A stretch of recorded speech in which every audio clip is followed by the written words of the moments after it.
back. So this radio tape deck is right underneath here, and to get to it, you're going to need a 1/4 inch socket or wrench, whatever you prefer. I prefer sockets because they're a lot easier to work with, but you can do whatever you prefer. I'm not telling you how to do this, I'm just showing you how. So to do it, I don't know if you guys can see it very clearly, but you're going to want to take out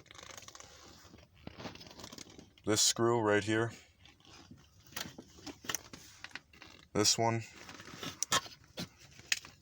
and then this one on the other side. There are 3 of them you need to take out on that side, and then the other one is right there, and right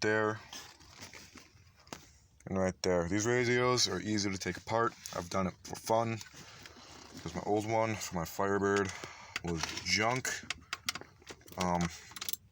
Yeah, it wasn't that great.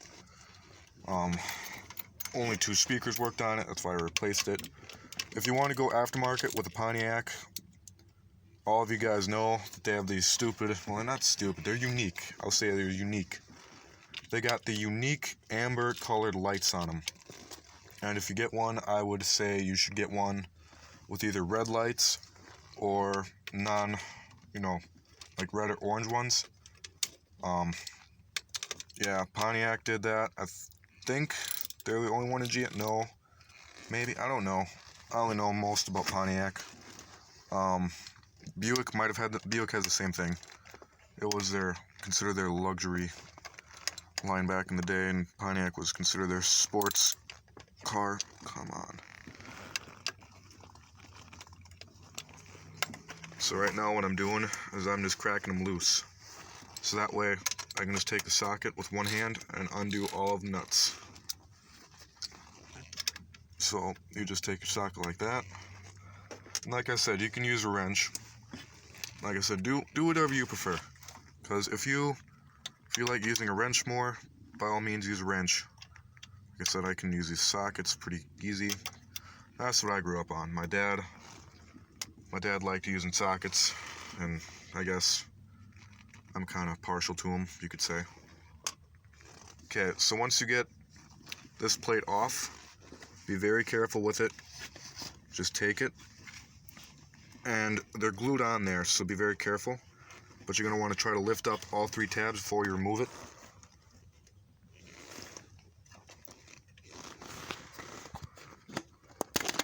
And it should pop off just like that.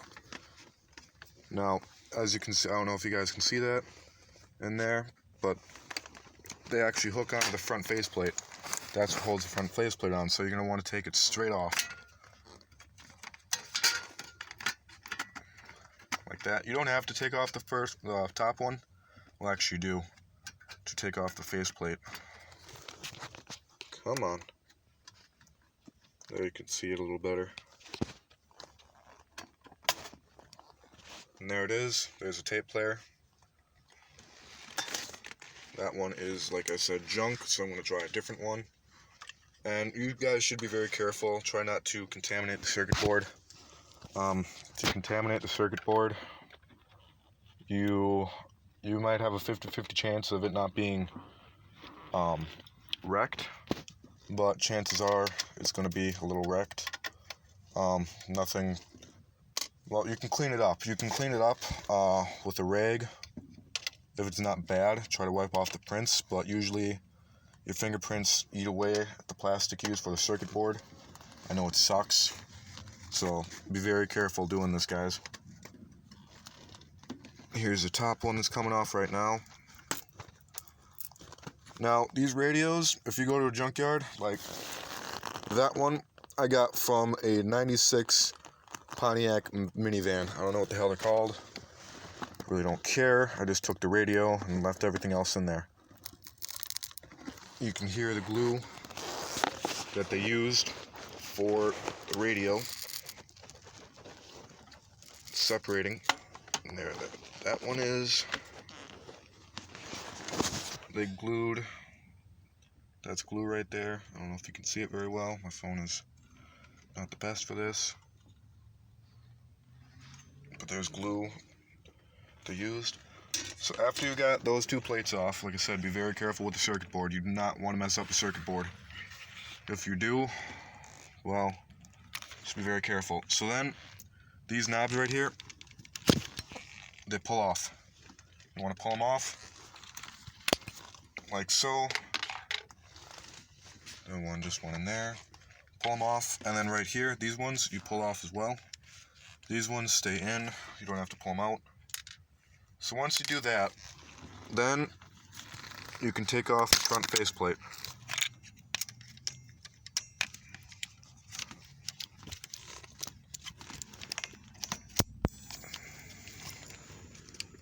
Come on.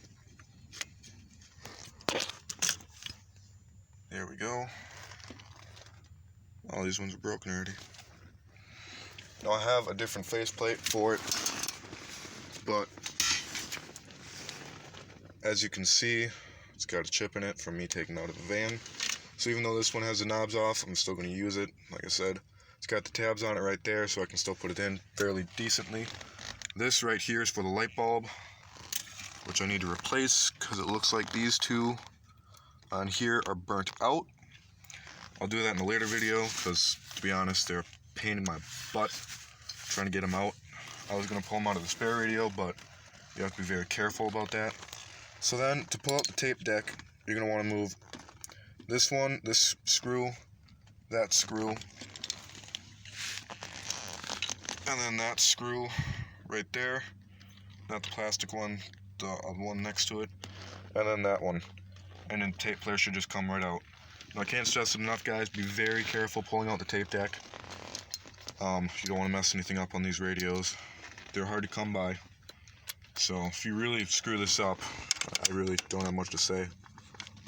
So, like I said, just get them loose.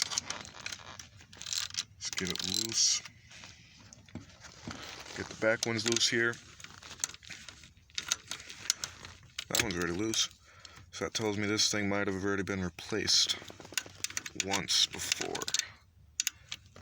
Which, back in the 80s, it wasn't like today. People actually knew how to work on their cars. You didn't take them into a shop and say, oh hey, if this is broken, fix it. No, you did shit on your own.